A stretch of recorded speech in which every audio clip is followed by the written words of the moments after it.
The Russian invasion into Ukraine is deepening an already bad refugee crisis at the country's borders. That's right. The Refugee Agency is reporting more than 500,000 people have fled their homeland. Officials say Poland has taken in more than 200,000 refugees. Hungary has taken in more than 84,000, followed by Moldova, Romania, and Slovakia. UN officials say Ukrainian refugees have also traveled to other non-bordering countries. The refugee crisis is expected to worsen as the UN warns up to 4 million people may be displaced as a result of the conflict.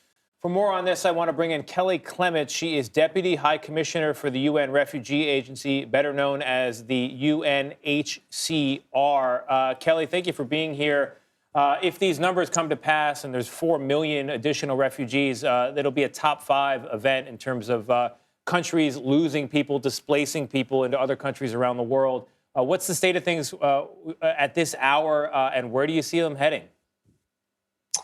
Well, thank you. Thanks very much for having us on your program.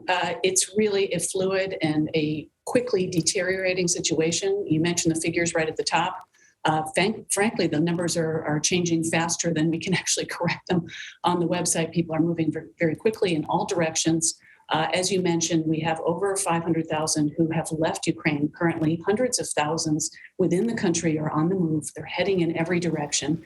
The situation is quite serious from a security standpoint, particularly in the east.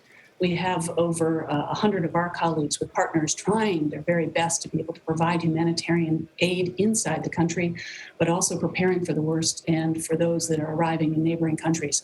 We've seen the situation in those neighboring countries, the generosity of local communities and opening up their homes to people that are on the move. Most of them are women and children and elderly, and they have some have literally left with their lives. And so they have lots of needs that we'll need to address in the days and weeks to come. So, Kelly, as you said, so much about this situation is fluid. So much is yet unknown about where or how Russian forces might attack next. So how are you keeping humanitarian workers safe and all the people that you're sending to the region? Well, in fact, that has been our preoccupation over the weekend and since the hostilities began.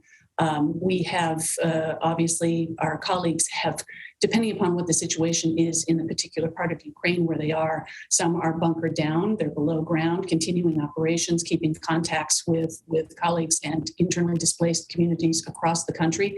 But as the situation calms, they're able to come up, trying to do their very best to be able to allow humanitarian aid to reach those communities in need. But, we were in touch with our representative in Kiev over the weekend, and just trying to get aid trucks into communities is proving exceedingly difficult. With a country under martial law, with a number of checkpoints, obviously our first priority is to make sure that our colleagues and their families are safe, but we're trying also to make sure that the stocks that we have pre-positioned in the country, that we're able to release those and be able to get those to those communities in need. Kelly, it falls to me to ask the uncomfortable question about why certain populations of refugees do not seem to be welcomed all the same in some of the countries now opening their doors to refugees from Ukraine. I'm thinking in particular of Poland and Hungary. It's an uncomfortable question because on the one hand, you want to say, look, they're being very generous and they're opening their borders, but they have not in the past. Is there a role for the UN Refugee Agency in, I don't even know what the phrase would be, trying to enforce a degree of equality when it comes to these border policies? Well, obviously, our message to all countries is that if somebody is fleeing for their life, that they need protection, that they should be able to seek that protection in countries, regardless of their race, ethnicity, religion, and so on. We have heard the reports that you're mentioning. We are following up on those reports and obviously liaising with authorities, regardless of who is trying to cross the border, they should be allowed to do so. Kelly Clements, thank you so much. We appreciate all the work that you're doing. Thank you very much for having us.